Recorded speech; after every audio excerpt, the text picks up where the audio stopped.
She. Welcome back to Movie Recap. Today, I'll share with you a fiction drama from 1935.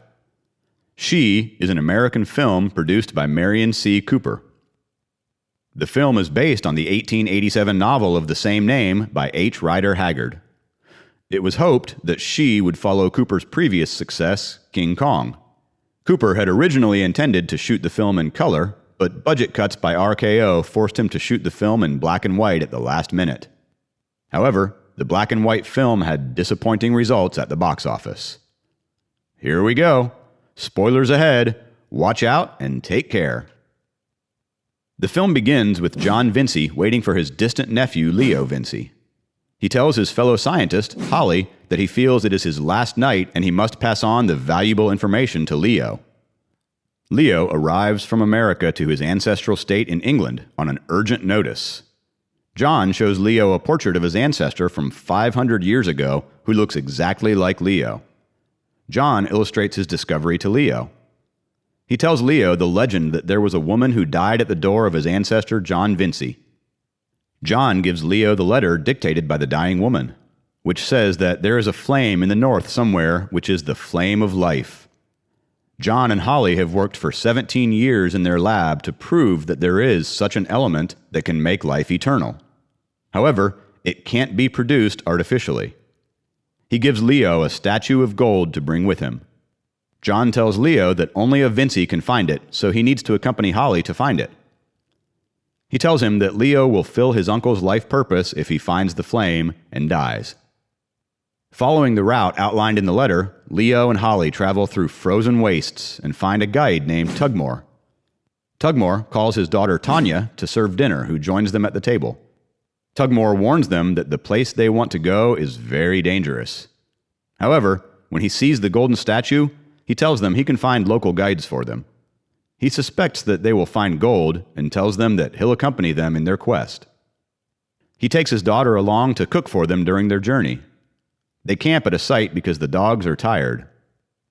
Holly doesn't approve of the site as there is a danger of avalanche, but Tugmore doesn't bother. Tanya reveals to Leo that Tugmore had bought her at a slave trade. Tugmore comes running, asking them to follow him as the local guides want to show them something important. They find a frozen Nyangdong tiger attacking a man. Holly says that the ice was able to preserve the extinct tiger. It is too windy up there, so they all start to retreat. However, the greedy Tugmore starts to dig the ice so as to get the gold in the man's satchel. He is killed by the avalanche. The remaining three stumble upon the ancient city of Kor. They find Caveman. Holly speaks their language and they welcome them. They light fire and put a huge iron sculpture on it and perform a ritual. Then they ask Holly to come forward. He comes in and they trap him with their spears. Leo and Tanya try to escape. When the cavemen are going to put the red-hot sculpture on Holly's head, Tanya screams. Leo fires at them and they get into a fight. However, they are saved by a minister Balali who tells the cannibals something in their language. Leo faints. Tanya asks Balali to give up his ride so they can carry Leo in it. However, to their amazement, Balali speaks English and arranges a stretcher for Leo. Balali leads them to a castle. It has huge doors. Balali asks a guard to beat the gong and the doors open. They go inside and Balali presents them to the queen, who speaks from behind a veil of mist. Balali tells her about the incident and she inquires about the third companion. Balali summons for Leo. They bring Leo, and she, the queen, comes out of the mist veil. She calls Leo John Vincey and shows compassion towards him. She asks the guards to bring Leo to her chamber. When Tanya wants to go along, she asks the guards to take her, and tells Tanya that she shouldn't worry about him, he won't be alone. At night, Tanya sneaks up to She's chamber. She accidentally drops a bar on her way, but manages to hide. When she goes in, she finds She sitting next to Leo. She asks Tanya what is her relationship to Leo, and that she had lost him once to a woman before who wasn't as beautiful as she was. When Tanya holds Leo's hand, She tells Tanya to go away and forget him. She summons guards to take Tanya away. Holly talks to Balali and asks about their history. Balali seems impressed by Holly's pipe cigarette and thinks he worships fire. Balali suggests him to show it in the grand meeting. When Holly shows him the golden statue, Balali covers his eyes and gets nervous. He says it's she's secret.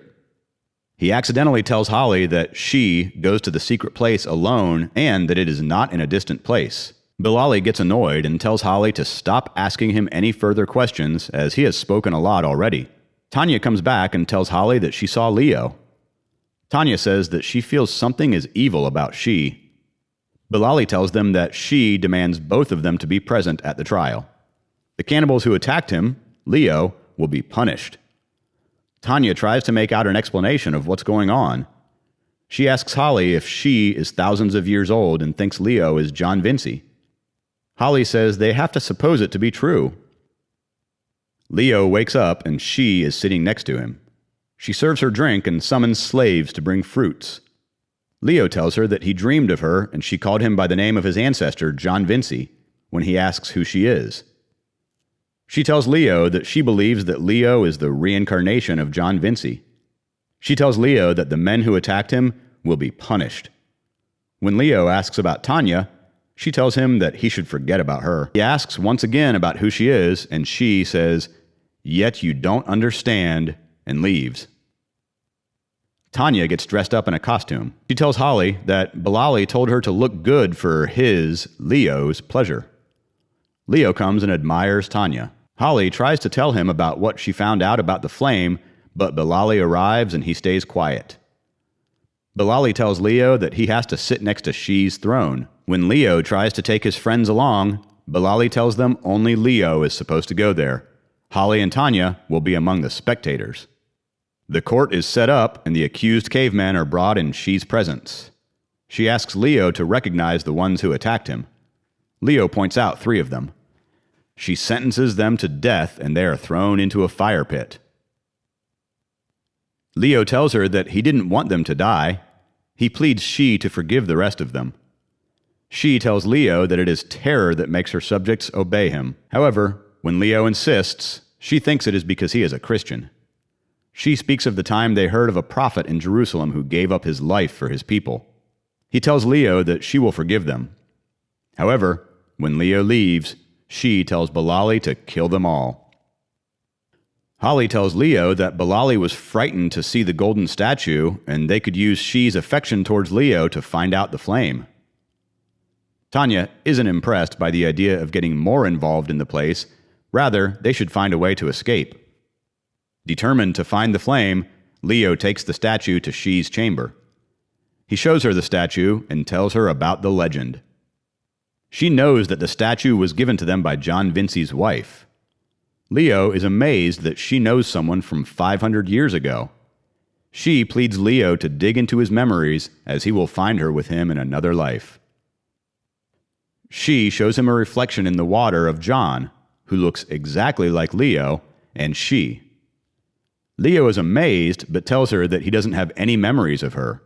Leo doesn't believe her. She brings him into a chamber. She tells Leo that she has been coming to see him for thousands of years. There is a man lying there who looks exactly like Leo. Leo is amazed to see someone like him and says it is another person who looks like him. However, she says that it was her love from years ago who was reborn in the form of Leo. She pours a liquid on the body and it vanishes. Then she tells Leo that she knows that he has come here looking for the flame of immortality, like she came thousands of years ago with him. However, out of jealousy, she killed her beloved to rule on her own and asks Leo for forgiveness. Leo tells she that he doesn't know her and can't believe her. However, she tells Leo to forget about Tanya, and after the Hall of Kings, where the priest makes sacrifice for her never-ending youth, she will share her secret with Leo. Leo goes to Holly and tells her that he saw John Vincey. Holly doesn't believe him, but Leo tries to convince her. Tanya tells him that they should escape. Leo tells Holly that she promised to show him the flame. Leo says that Holly and Tanya should leave, as she promised to show the flame only to him. Leo says that he will have a power and immortality, an opportunity that no man would give up. Holly says that he is acting like a fool, like his ancestor John Vincey did. Leo leaves, and Tanya follows him. Tanya tells him that Leo shouldn't fall for She's trap. Tanya tells Leo that she wouldn't wish for a love like that, never to age and grow selfish and cruel. Leo says that the opportunity is too tempting to let go. Tanya says that love, for her, is to share happiness and sadness together with your loved one and to grow old together. Balali comes to inform them that the ceremony is about to begin. He says that no woman is to participate in the ceremony, so Tanya shouldn't be there. Leo goes to talk to Holly again. Tanya goes to She's chamber, where she is getting ready for the ceremony. Tanya requests her to let Leo back into the world. She says that he has come a long way to find immortality, and this is every man's dream that she is going to make true for Leo. When She tells Tanya to go away, Tanya pleads She to let her stay at the tomb so she can see Leo as long as he lives. She gets upset and tells her to leave. Tanya realizes that She is afraid of Tanya. Tanya is young, and She, although she appears to be young, is old at heart. Tanya tells She that love belongs to the young, and Leo will never love her. She tells Tanya to go or face her anger. Tanya leaves crying. Balali asks She about the ceremony, and She breaks her wand to express her anger. Balali suggests to She that they could use Tanya for sacrifice and could get rid of her once and for all. Leo will never know where Tanya went, even if he tries to go after her. She agrees. Tanya is taken, and the girl who is being dressed for sacrifice is released. While they're dressing Tanya up, she screams for Leo. However, Balali cunningly convinces her to stay quiet if she wants to save Leo from burning in the pit if he tries to save her. So Tanya gives up herself to save Leo's life. The ritual begins. They dance and perform prayers for the mighty stone statues. They dance and fire up a pit. The priest comes forth, and the sacrifice is brought near the pit. Leo asks She what are they going to do with the girl. She says that the sacrificial girl is going to take the gratitude for She's youth to God. When they carry the girl to the pit, Leo asks if she is a dancer too. However, She says the girl isn't going to dance. When they are about to throw Tanya into the pit, Leo asks who the girl is. He gets worried and realizes it might be Tanya. He runs and opens her veil and sees it is Tanya. He grabs her from the guards and runs to flee. All the guards run after him. He shoots the guards trying to stop him, and on his way out with Holly, they throw a burning fire vessel to keep them away. The staircase catches fire, and they manage to escape through the doors. They lock the huge stone doors with a spear and flee. The guards manage to break the doors open and follow them. However, they jump off a steep cliff and break the bridge, causing the following guards to fall into the ditch. They find a cave where they find She and Balali. She tells them that they have found her secret cave where the flame burns. She asks Leo to step into the flame of life so that they can become immortal. She offers to spare Tanya's life if he steps into the flame and becomes immortal.